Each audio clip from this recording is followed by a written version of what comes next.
ओम शांति। Hello everyone, welcome back to my channel. मैं हूं अर्चना और आप देख रहे हैं माउंटेन फेरी गार्डन। तो फ्रेंड, आज मैं कर रही हूं कुछ गार्डन वर्क। देखिए, ये है मेरा इलायची का प्लांट और ये बहुत ही अच्छा ग्रोथ कर रहा था। पूरा ये फुल था पॉट। और ये पॉट है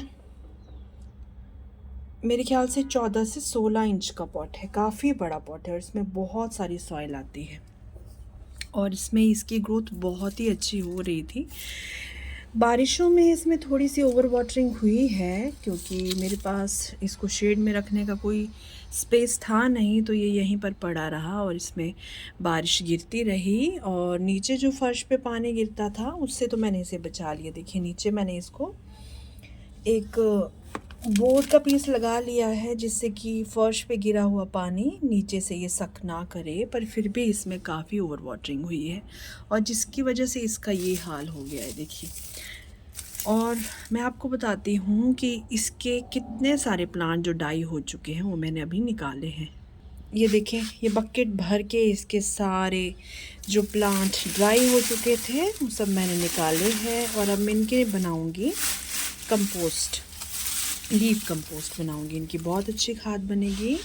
और जब मैं इसको कट कर रही थी ना, इसके ये सूखे हुए लीव्स की, तो इतनी अच्छी खुशबू आ रही थी इससे। बिल्कुल इलायची का ये प्लांट है तो इलायची की ही फ्रेगरेंस आएगी इसमें से।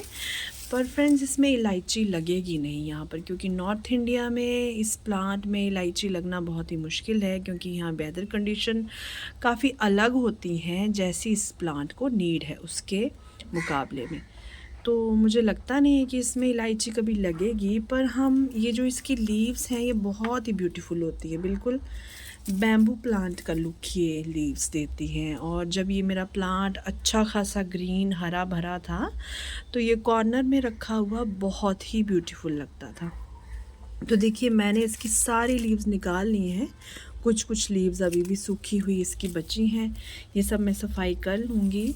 और अब देखिए, मैंने इसमें वाटरिंग करना काफ़ी कम कर दिया है। मैं देखूँगी कुछ दिनों तक, अगर इसकी कंडीशन ठीक हो जाती है। इसके नए नए शूट्स तो वैसे आने लगे हैं, तो मैं देखूँगी कि इसकी कंडीशन ठीक हो जाती है। अगर नहीं होगी तो फिर मैं इसे बाहर निकाल के इसकी जो सड़ी गली रूट्स होंगी उनको मैं निकाल लूँगी, साफ़ कर लूँगी और फिर से दोबारा से रिपोर्ट करूँगी किसी छोटे प्लांट में, इससे कम छोटे प्लांट में, प्लांटर में, पॉट में, कम साइज़ के प्लांटर में इसको मैं रिपोर्ट करूँगी। पर फ़िलहाल मैं ये सब नहीं करने वाली। मैं एक बार इसको फंजीसाइड का पानी देख लूँगी। फंजीसाइड डालकर अगर ये ग्रोथ करने लग गया तो ठीक है, वैसे भी आगे डोरमेंसी पीरियड आने ही वाला है, तो फिर मैं इसे फरवरी मार्च में रिपोर्ट करूँगी।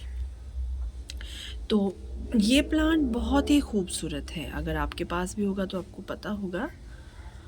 और इसकी खुशबू बहुत अच्छी है, लीव्स की खुशबू बहुत अच्छी है। मैं तो कुछ टाइम तक इसका यूज़ करती थी चाय में डालने के लिए भी, इनको कट करके, या फिर सुबह जो ग्रीन टी हम बनाते हैं जिंजर की, उसमें भी मैं इसमें डाला करती थी और काफ़ी अच्छी फ्रेगरेंस आती थी। जब पानी उबल रहा होता था ना तो बहुत अच्छी खुशबू आती थी।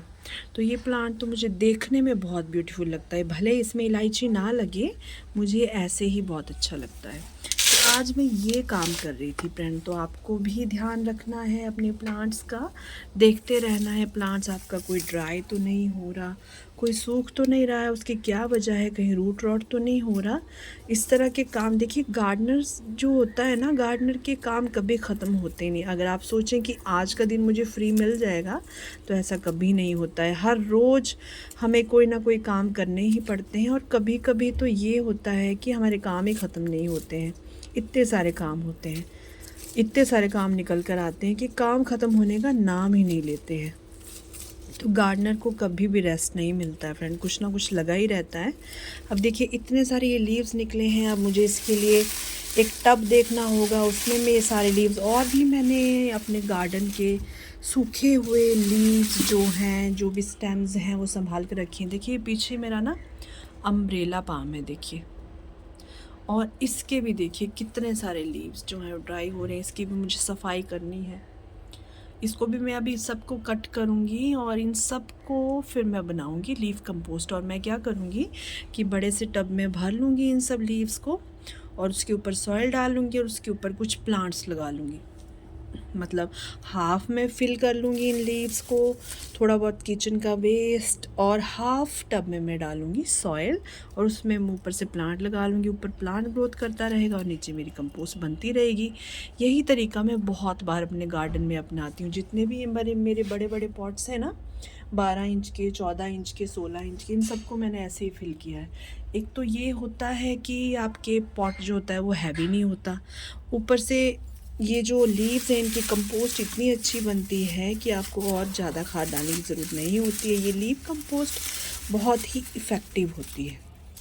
मान लो कि अगर 100% की आपकी सॉइल है तो उसमें आपको 30% वर्मी कंपोस्ट डालनी पड़ती है, और अगर आप गोबर की खाद डाल रहे हैं तो उसमें आपको डालनी पड़ेगी 40 से 50%। और लीफ कंपोस्ट जो होती है ये 15 to 20% भी आपने डाली होगी ना, तो ये 40-50% का काम करती है। इतनी स्ट्रॉन्ग ये होती है, तो ये तो आपको बनानी ही चाहिए। और हमारे गार्डन से इतना सारा वेस्ट निकलता है, देखिए इसको आपको कभी भी फेंकना नहीं चाहिए, इसकी आपको कंपोस्टिंग करनी चाहिए। मेरे ये सभी प्लांट, जितने भी प्लांट यहाँ पर लगे हुए हैं, सभी के पॉट में मैंने नीचे पहले गार्डन का वेस्ट और किचन का वेस्ट ही भरा है, और उसके बाद मैंने हाफ जगह में, हाफ एरिया में मैंने सॉइल डाल के, उसमें कंपोस्ट डाल के फिर मैंने प्लांट को लगाया। और इससे क्या होता है कि काफ़ी लंबे टाइम तक जो हमारे प्लांट हैं इन्हें खाद मिलती रहती है और हमें खाद नहीं देनी पड़ती है, और हमारा प्लांट रूट रॉट से भी बच जाता है। क्योंकि बड़े बड़े पॉट में जब हम प्लांट लगाते हैं ना, तो सॉइल ज़्यादा होने की वजह से रूट रॉट की शिकायत हो सकती है। पर जब नीचे हमने वेस्ट डाला होता है ना इस तरह का सूखा, तो ये देखिए ज़्यादा वेट होता नहीं है, ये रूखा सूखा सा रहता है, और आपकी जो रूट्स होती हैं वो हेल्दी रहती हैं प्लांट की। तो मैं तो यही तरीका अपनाती हूँ हमेशा, तभी मेरे प्लांट इतने हरे भरे और लश ग्रीन दिखाई देते हैं, देखिए। और यदि आपके पास सॉइल की कमी है तब तो ये तरीका बहुत ही इफ़ेक्टिव है। अभी मैं आपको दिखाती हूँ, देखिए ये प्लांट देखिए सूख गए हैं, तो इनको मैं देखिए उखाड़ नहीं रही हूँ, मैं इनको कट कर रही हूँ। उसका वजह ये है कि इसमें ना, ये देखिए मैंने अमलतास के सीड डाले थे और उसके प्लांट ग्रो हो गए, तो मैं उखाड़ूंगी ना तो ये डिस्टर्ब हो जाएंगे, तो मैं इसे कट कर लूँगी। जो इसके नीचे रूट है ना, वो सड़ गल के इसी में ख़त्म हो जाएगी और उसकी खाद बन जाएगी। देखिए एक और प्लांट ये है, इसको भी मैं कट ही करूँगी, क्योंकि इसमें भी देखिए अमलतास के सीड ग्रो हुए हैं। जो गोल्डन शावर बुश कहते हैं जिसको, येलो कलर के फ्लावर्स आते हैं रोड साइड पे, बहुत ही ज़्यादा झुमकों की तरह लटक रहे होते हैं, वही है ये अमलतास। उसके सीड्स मैंने